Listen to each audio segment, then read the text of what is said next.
नमस्कार, आप देख रहे हैं 4 PM और मैं हूं आपके साथ निधि तिवारी। क्या बिहार में कुछ बड़ा होने जा रहा है? ये सवाल काफी लंबे समय से बिहार में उठ रहे हैं, लेकिन ताजा घटनाक्रम इशारा कर रहे हैं कि आने वाले दिनों में बिहार विधानसभा का स्वरूप पूरी तरह से बदल सकता है और इसके मुख्य किरदार वो 9 विधायक होने वाले हैं जो पूरा गेम पलट कर रख सकते हैं। जी हाँ, खबर है कि बिहार में 9 ऐसे विधायक हैं जो नीतीश कुमार के इशारों पर बड़ा खेल करने जा रहे हैं, जिससे न सिर्फ भाजपा को बल्कि कांग्रेस को भी बराबर का झटका लगने वाला है। तो वो कौन से ऐसे 9 विधायक हैं जिन्होंने बिहार विधानसभा के 2 महीने के भीतर ही सियासी उलटफेर करने की ठान ली है और कैसे नीतीश कुमार बीजेपी को पटखनी देने का षड्यंत्र रच रहे हैं, बताएंगे आपको अपने इस वीडियो में। तो बिहार विधानसभा चुनाव 2025 में एनडीए की प्रचंड जीत के बाद ऐसा लग रहा था कि अब राज्य में राजनीतिक स्थिरता रहेगी, सरकार मजबूत है और विपक्ष बिखर चुका है। लेकिन महज 2 महीने के भीतर ही बिहार की राजनीति फिर से उथल पुथल की ओर बढ़ती दिख रही है। सत्ता के गलियारों में दल बदल की चर्चाएं तेज हो चुकी हैं।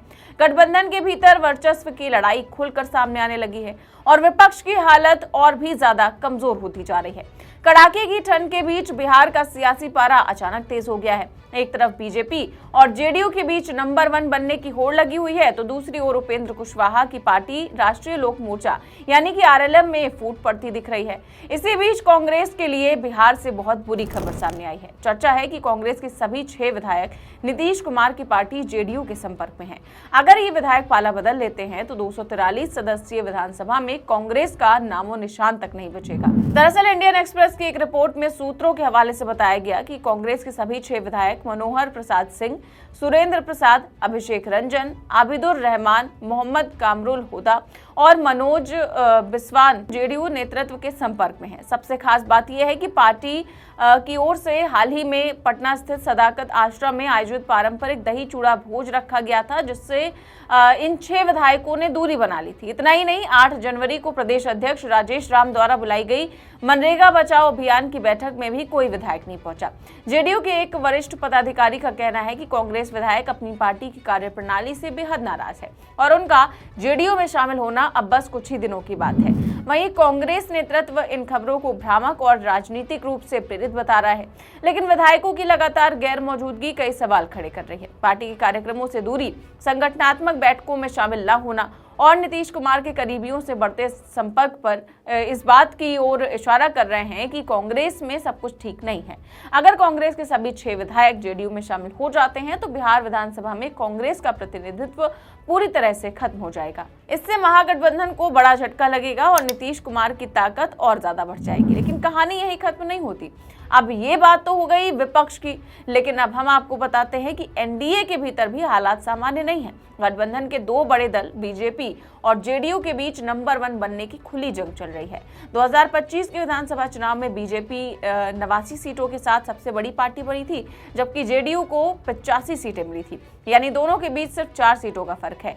और अगर कांग्रेस के 6 विधायक जेडीयू में आ जाते हैं तो जेडीयू की संख्या 91 हो जाएगी और वो बीजेपी को पीछे छोड़कर विधानसभा की सबसे बड़ी पार्टी बन जाएगी। यही वजह है कि बीजेपी भी हाथ पर हाथ धरे नहीं बैठी है। बीजेपी की नजर उपेंद्र कुशवाहा की पार्टी आरएलएम के असंतुष्ट विधायकों पर है। पार्टी चाहती है कि किसी भी तरह उसकी संख्या 89 से ऊपर जाए और गठबंधन में उसका दबदबा बना रहे।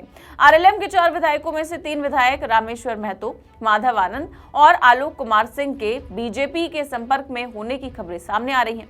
पार्टी में असंतोष की बड़ी वजह उपेंद्र कुशवाहा द्वारा अपने बेटे दीपक को कैबिनेट में शामिल करना बताया जा रहा है।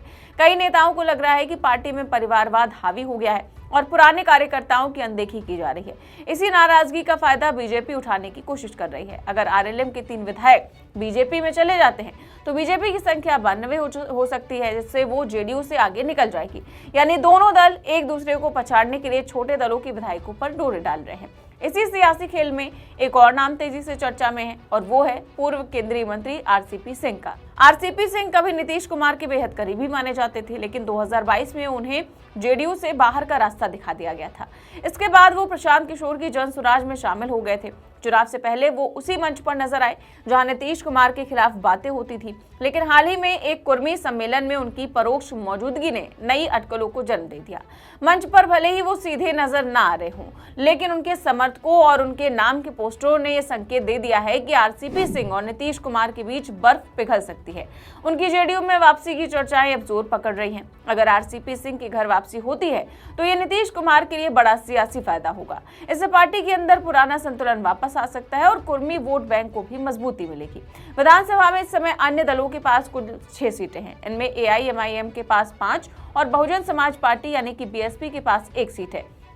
हालांकि एनडीए के पास भारी बहुमत है, लेकिन इसके बावजूद गठबंधन के भीतर सर्वोच्चता की लड़ाई और छोटे दलों में अंदरूनी कलह ने बिहार की राजनीति को अस्थिर बना दिया है। अगर कांग्रेस के 6 विधायक जेडीयू में जाते हैं और आरएलएम के 3 विधायक बीजेपी में चले जाते हैं तो कुल 9 विधायक पाला बदल चुके होंगे और यही वो 9 चेहरे हैं जो बिहार की राजनीति का पूरा खेल पलट सकते हैं।